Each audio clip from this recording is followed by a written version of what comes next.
This program was produced by and first broadcast on Radio Hawke's Bay, your community access media station. Thanks to New Zealand On Air for making this type of programming possible. Kia ora and welcome to Volunteering Vibes. I'm Tracy from Volunteering Hawke's Bay, where we connect people with purpose and help our community thrive. On this show, we are looking at the many ways you can give back, and today's episode is a reminder that volunteering can be creative, uplifting and a whole lot of fun.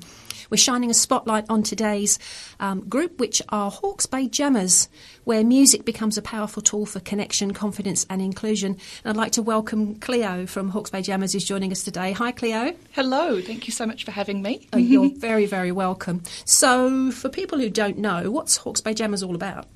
We are a not-for-profit organisation which really embraces people's uniqueness and inclusion through music and dance workshops.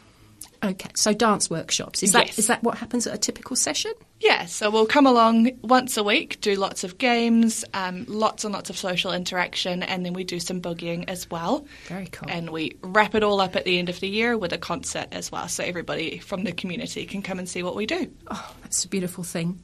So that sounds like a really energising space. Very much so.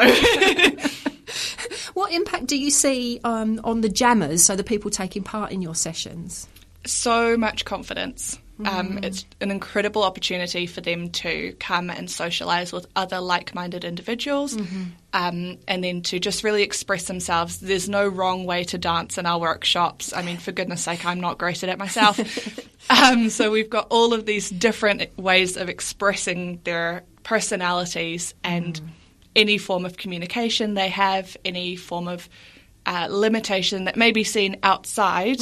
It's really just embraced when you come along to HB Jammers. We try and be as supportive as we possibly can. It's about enabling. Absolutely, yeah. And including, by the sound of it as well. Oh, 100%. Everybody welcome. Absolutely. Oh, that's a beautiful thing. So let's have a bit of a talk about the people that make it happen, your volunteers. So how do volunteers fit into Hawke's Bay Jammers?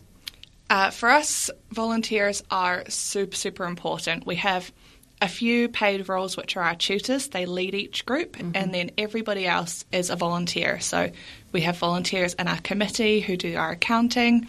We have volunteers who'll come along and do our sausage sizzles. And then we also have our volunteers, which we rely on every week, to come along and dance with us and just support our tutors and make sure that the group goes as well as possible. So I was just going to ask you about that, to delve a bit more into the role of the volunteer. So what at a typical session might a volunteer find themselves doing? Yep, so in a typical session, your volunteers will be coming, helping set you all up, making sure our chairs are ready and all of that, all the kind of mundane stuff at the start. And then as soon as the jammers come in, it's just go. So you'll be helping with communication if anybody's kind of struggling, making sure that everybody's included in all of our games, and then just really supporting the tutor and making sure that, I mean, I've said it before, but everything goes as smoothly as possible. I mean, there's a lot of things that are kind of unexpected that will happen in a jammer session. No session is the same, and I'm not just saying that because I'm there. But yeah, we do have such a range of needs and behaviours that it's super important that everybody is really supported through the session. Do you think it's important that volunteers have a connection or an affinity or experience in dealing with people with a variety of needs? I think that's a bonus, but I don't think it's compulsory. I think as long as you are open-minded and you're willing to learn about that sort of thing, then you'll fit right in. What about ages? Sorry, No, you're okay. You're okay. So about openness then and being absolutely. willing. Yeah, okay. So that might give people access to some experience that they, of course, is unfamiliar to them, and it might give them a different skill set or some tools that they can use outside of your sessions. Do you think that could be a possibility? Yeah, I think so. I mean, you learn all different ways to communicate aside from just the way that you and I are talking at the moment. There's so many different forms of communication that are shown, and then also just a lot of acceptance, which I know we all preach acceptance, but then you kind of find yourself absent-mindedly not really including everybody, and I think it's a super important thing that HB Jammers does, is that we are so inclusive of as many people as we possibly can, that it's a very eye-opening experience if you haven't been in that sort of situation before. Yeah, it sounds very unique. I think so. What was it that first drew you to Hawke's Bay Jammers? How did you become involved? I was a part of Star Jam since I was 15, I think. So I started as a volunteer there, and then I dragged my mother along because I wasn't old enough to be a volunteer by myself just yet. So I got her in as well in the bandwagon. Good old mum. Absolutely. And then as soon as Star Jam went down, I jumped on board as quickly as I could to be part of HB Jammers. And so I'm part of the committee there. And it has taught me so much. I mean, it's a skill set that I never expected to be learning and embracing so much I'm only 20, so it's been a roller coaster, but I think I've learnt such an incredible amount from, not just from the jammers, but from being able to organise events, work on our social media and all of that. It's a whole lot of skills that I didn't before have. No, and you might not get access to from the world of work or from exactly, study. Yeah. It's quite niche. Yeah, and looks really cool on your CV, I suspect. Oh, absolutely. People would be intrigued by it. They'd want to know more, wouldn't they? Yeah, definitely. Oh, so you've had a 5-year journey from a volunteer, a youth volunteer yourself, into now this kind of governance. Yeah, role. It's been a roller coaster. But yeah, I went from a tutor to a volunteer, then to a tutor, then now I'm part of the committee and I'm a tutor in one group and a volunteer in another. So very, very busy, but I love it. I wouldn't change it. That's just what we love to hear. That's wonderful. So your mum took you to these sessions, and you've obviously been keen on connecting with your community, even from a very young age. Yes. It's quite common for people who volunteer or have a background in volunteering to have experienced that in their youth. So you come from a background of giving back to your community, or you have an interest in that. Would you say that's true for you? How did you? Yeah, definitely. My mum's always worked for as long as I can remember, she's always worked in special ed. So I've always kind of grown up in that community. And so when I saw it, ironically, no pushing anyway, but I saw it on the Volunteering Hawke's Bay website. I was having a wee nosy, seeing what I was old enough for. Obviously, most places are quite specific about their age group. And so, it was an incredible opportunity that I'm very grateful to have noticed. Well, we are really thrilled to have played our part in that. I think so. It's been fantastic. No money has exchanged hands. No, I pinky promise. That's awesome. So for those of you sitting out there now listening to what Cleo is saying and thinking, what could be there for you, hopping on the VHB website is a really good place to start. Absolutely. So thank you for that. So for someone sitting there thinking about moving forward with this or contacting you or the organisation, what would you say to them to encourage them? I just think give it a go. Honestly, it doesn't have to be your jam, but it is most people's. So even if you just came along to a disco just for a one-night thing, any support is greatly, greatly appreciated. And if you're not a huge fan of the dancing, there's always something else that we can find for you. We were talking about that before we started today. Yeah. And you said it's not necessarily all about the dancing or the music. There's other things that people can be involved in. Absolutely. So we've got our key committee who kind of does all the overarching work, but in that we've also got things like accounting that need to be done, any sort of fundraising. We need some help with things like a sausage sizzle or a bake sale, anything like that. Yeah. So if dancing is not your cup of tea, I promise there is something out there for you. Yeah. We can do things like manning the stand at the disco, coming along and just selling sweet treats to our jammers. Anything that you can think of, we'll find a way to include that. I think it's really interesting that your journey has taken you towards that governance role that you probably didn't anticipate. No, it's a little unexpected, but I wouldn't change it. That's really good to hear. And when we have roles for trustees or governance that we're promoting, people will say to us, "Oh, but I'm not an accountant or a lawyer, or I haven't run a business." Neither have I. I think as long as you're willing to learn, that's okay. Mm. Like, our accountant at the moment is only just learning how to do it, and she's doing an absolutely phenomenal job. So it's honestly, I've never done the social media stuff before. This is my first time, but I think I've picked it up relatively well, and I think that as long as you're willing and able to take kind of constructive criticism and all of that information on board, I think that you'd be fantastic in the job. Oh, well, if that doesn't encourage you, I really don't know. So if someone came along to you to their first session, how would they be supported? What would happen for them to help them feel part of what's going on? Yep. And So we would encourage them to come a little bit early so that they get to know the tutor. So I've had a new volunteer quite recently come into my group, and they just came along, got a vague idea of what the session's going to be, and then helped me set up the chairs in our little welcome circle. And then as all the jammers come in, it's just making sure that we're introducing them to everybody.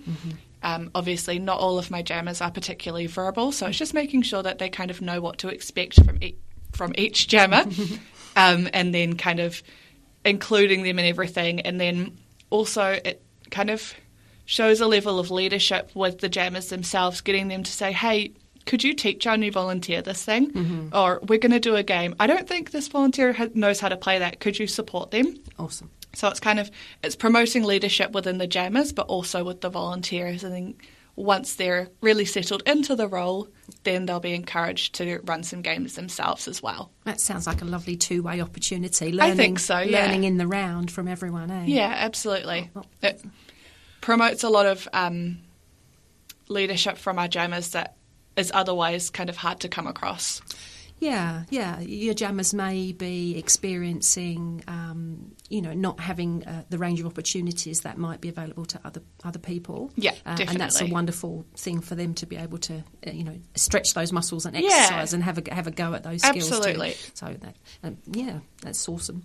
So if you're listening to us today, you're here on Volunteering Vibes, brought to you by Radio Hawke's Bay. We're exploring the incredible community and creativity that is Hawke's Bay Jammers. If this is sparking your interest, visit us at www.vhb.org.nz, where there are literally hundreds of volunteering opportunities waiting for you right now. So, thinking about your time, your 5 years with Hawke's Bay Jammers, is there anything that particularly stands out for you, something that you can share that is heartwarming or that stays with you about your experience? Oh, there's so many. If I had to choose to talk about one jammer, it would be one of the girls in my mum's group. So she's a tutor as well. And she's mostly non-verbal, but has recently started saying my name at home and kind of talking about me and talking about coming to jammers. And then recently we were a part of the Whānau Fest, which was run by Napier City Council, and we went along to that to do a couple of performances. And while she wasn't performing, she came to come and watch and kind of support us. Performing isn't really her jam, but that's absolutely fine. Yeah. And she raced over to me and ran into a big hug, and her mum later told me that she's never hugged anybody like that before. Oh, my goodness. I was like, oh, stop it. Tugged my wee heartstrings. My goodness, she's just gorgeous. Oh, well, if that's not an encouragement, I don't know what it is. People, share their stories of volunteering and connection with us, and I think unless you witness it or have felt it for yourself, it can be difficult to appreciate those connections and the power that they have. Absolutely. It's magical, honestly. I couldn't describe it any other way. No, it truly is. You can't buy that, and there's something about that giving and getting with no expectation. That volunteering brings. We just love being part of all of that.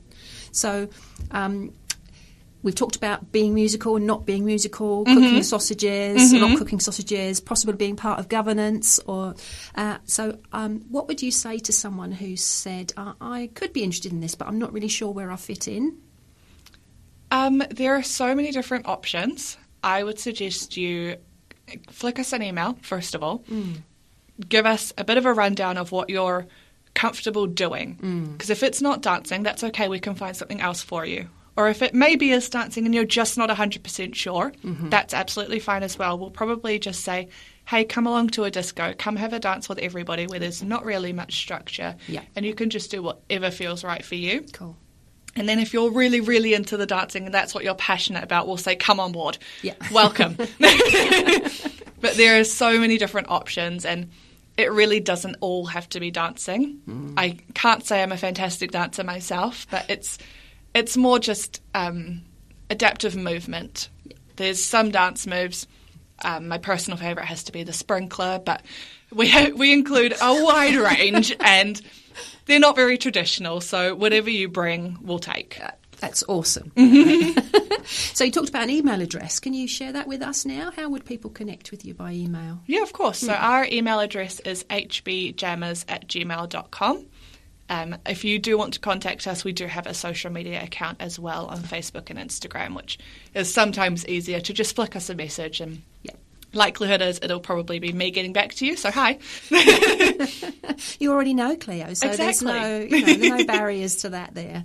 So reach out, get in touch, start Absolutely. the conversation. Is that what you'd say to people? Yeah. Just have a chat. Definitely. Throw yourself in and see where it goes. Exactly. And if it's not for you, that's fine. It's worth giving it a go, because I wasn't sure if it would be for me, and here I am. So I wouldn't want to go back and say, oh, but I'm not a big dancer. I don't want to do it. So you said that the sessions are weekly. Are they held in different locations or in one place? How does that work? Yep. So we have 3 different locations for our workshops. We have Hastings, which is on a Tuesday. We have Havelock North, which is on a Wednesday. And then we have Green Meadows and Napier, which is on a Tuesday, Wednesday and Thursday. Busy. So, yeah, very busy. So wherever you are or whenever you're available, we'll also are always looking for relief volunteers who aren't necessarily going to come on a week-by-week basis, but rather when somebody calls in sick, or if we're really low on staff that day and we don't want to close the session, of course. Yes. So if you're only available every now and then, still flick us an email. We'll slot you in as a relief volunteer just for emergencies. Could you be any more flexible? I know. Okay, so thank you so much for joining us today, Cleo. We've really enjoyed hearing the story of Hawke's Bay Jammers and how you've got to where you are today.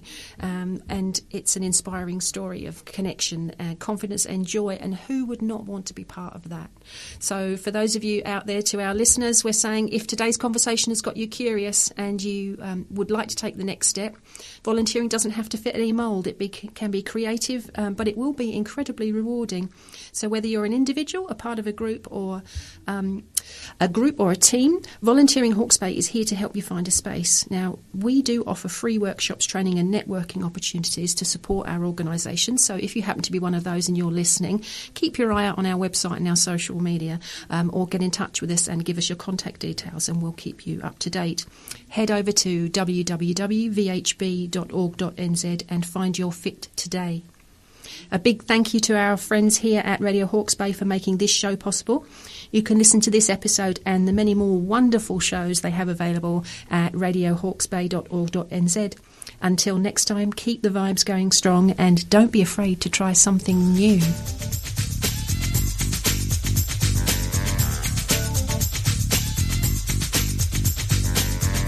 This program was produced by and first broadcast on Radio Hawke's Bay, your community access media station. Thanks to New Zealand On Air for making this type of programming possible.